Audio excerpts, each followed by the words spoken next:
guys, welcome back to my channel. If you haven't seen my face yet, it belongs to me, Sophie, whatever you want to call me, and these are all the books I read in the month of July.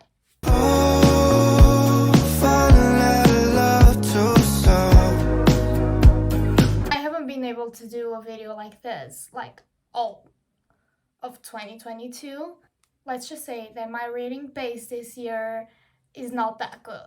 In July, I was able to relax and to have lots of time to read, and I was able to actually have motivation to read, and it's so weird to me to do a book video right now. I read a total of 9 books this month, and we're gonna talk about them. So I started off the month by finishing the last book on the Summer I Turned Pretty series, which is We'll Always Have Summer. I wanted to read all of the books before I watched the TV series, which I love. I genuinely love the TV series so much. I think they did a pretty good job in turning like the books into a show. I never love a show or a movie that is based on a book I've read, but The Summer I Turned Pretty was like the only exception. I finished We'll Always Have Summer, and it was my least favorite book on the whole series. My favorite one was the first one by far. The third one was not bad. I would recommend you to read the whole series. It's still amazing, but it was not my favorite because I don't know. I feel like the ending was kind of rushed, and I've heard a lot of people saying this about the book, that they felt that the ending was kind of rushed. I feel the same way, and that's why I gave it 4 stars. It's not bad at all, like the story is good, but Jenny Han ruined one of my favorite characters for me in this book, so that's why I gave it 4 stars. I feel like it's a pretty solid rating. I don't know. Then I read A Million Kisses in Your Lifetime. Okay, let's be honest. I was like, I don't know what to read. Like, I wasn't in the mood to read any of the books in my physical TBR, so I was just searching books to read. And there was a specific scene from this book that was like trending on TikTok, and people were making a lot of edits and TikToks about it, and I was like, let's see what the hype of the book is about. And like, it's not a bad book. Like, it's really like cliche and bad boy good girl book, and like Wattpad. It's nothing like special, you know. It's nothing like that will change your whole life, that will change your whole world, because it's not that bad. And like the whole thing with the title of the book, like that's the best part of the book. The other part, like the romance part, is kind of way too fanfic for me. So I gave 3.5 stars to this book. It's not a bad rating, okay? It's not a bad book, but it isn't nothing special. It's like, I could have gone like with my whole life without reading the book, you know.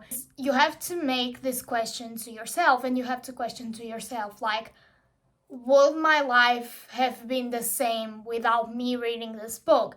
And the answer about A Million Kisses in Your Lifetime, for me, it is yes. If you want to read it, go for it. Guys, that it has a lot of smut in it, and it is kind of like that bad boy, good girl cliche trope. It's not a horrible book. It's actually well written. So then I was so freaking afraid to read this series, but I read it and I loved it. So I read the Mindfuck series. I read all of the 5 books. Like, I literally went through them in like a week. And for someone who hasn't been reading like this whole year, so I read the first book, which is The Risk, immediately gave it 5 stars. And I read the second book, which is Sidetracked, and I gave it 4.5 stars. Like, 4.5 is really good. It's like, it means I loved it, but it's not like one of my favorite like books, like I would die for it. And then I read the third book, which is Scarlet's Angel, and I gave it 4.25 stars. And for me, like, I love the whole series, but this book was like the most boring one, and I think it was the longest one too. It wasn't boring at all, don't get me wrong, but out of all of them, it was like the most boring one, because I feel like this series is really fast paced. Like, everything happens really fast, and this one was the most like slow one, and that's why I gave it like the lowest rate. But it was still really good, still really good. Believe me, the beginning of the third book, because every book ends on a cliffhanger, so you immediately want to like read the next one, and that's what happened for me. And the beginning of the third book was like, yes. And I read All the Lies, which is the fourth book, and I gave it 5 stars because amazing, show-stopping, like everything, spectacular, everything about this book. And then I went into the last one, which is Paint It All Red, which makes so much sense. Like, the title, it gives me chills, it makes so much sense. And I, of course, gave it 5 series as a whole. It's a 5 stars. You need to read it. I'm just gonna say it here. If you don't know the story, it is a really deep one. It is a dark romance, and I would advise you to search up trigger warnings for this one because it's really dark. I'm just gonna say to you the whole premise of the book. You have Lana and you have Logan. Logan is an FBI agent who is after and he wants to catch serial killers. Lana is a serial killer going after Lana without knowing that is Lana, and they fall in love. I know I was afraid to read it. But I gave it a chance, and it was one of the best things I did because I loved this series. Please go read them. So I read all 5 of them, and I didn't regret anything about it because it was life-changing. I had a little bit of money on my Kindle account, and I was like, I want to buy books. I'm going to see like the books that are on sale, read the synopsis of the books, and I'm going to buy some books because I have this money left. And Twisted Love was on the sale section. It was like 99 cents. I was like, let's give it a shot. Like, this book is so freaking hyped, so let's give it a shot.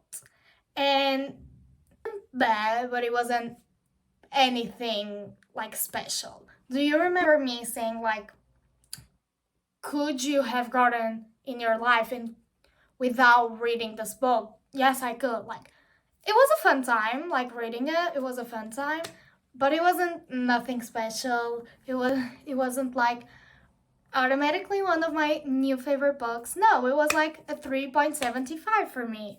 Like, it wasn't that good, but basically it's the story of Alex and Ava, and it's a brother's best friend trope, which I usually enjoy a lot, but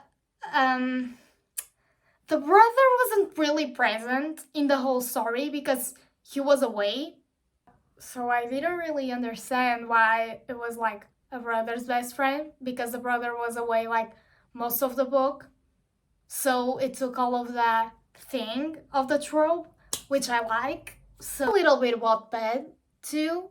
It was good. It was not bad at all. If you want to have a fun time reading, go read it.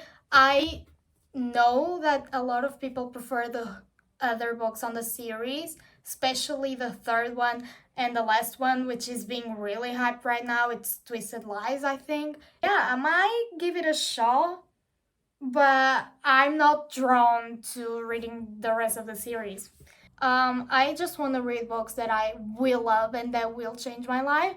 So I don't know if the second book or the rest of the series is gonna make that for me and do that for me. So I don't know if I want to read it. But yeah, so last book I read was finally Beach Read by Emily Henry. Okay, so I read People We Meet on Vacation August last year, and it became my favorite book. I love Poppy and Alex. I love the whole book. Like, everything about that book is amazing. The writing in it is amazing. I don't know why it took me so long to read another Emily Henry book, because her writing style obviously is amazing, and like everything she writes is amazing. Okay, this is the story of Gus in January, and like I'm pretty sure like everyone has heard like the synopsis of this book by now, because it's so popular. But they're neighbors in this beach house, and they were rivals in college, and they're having writer's block. Both of them are having writer's block because they are writers, so they challenge each other to write each other's style. So she is a romance author and he is like a thriller supernatural author, and they swap styles. Like the fact that it's called beach read, and I read it on the beach, and it has literally sand. I have literally sand on the book that I can get off. That's the whole aesthetic to me. I give it 4.75 stars because it's amazing, but nothing tops People We Met on Vacation from You, especially by this author. But I might like change it to 5 stars because I just finished the book. I'm giving it 4.75 stars. See the book? This is the UK version, by the way. I don't know if you can see it. You literally can see it. It has sand on the book that I can get off, and this is a whole aesthetic to me, to be honest. Oh my god, amazing, go read it. These are all the books that I read in the month of July, and I'm pretty proud of myself because I hope you enjoyed today's video, and I see you on my next one. Bye!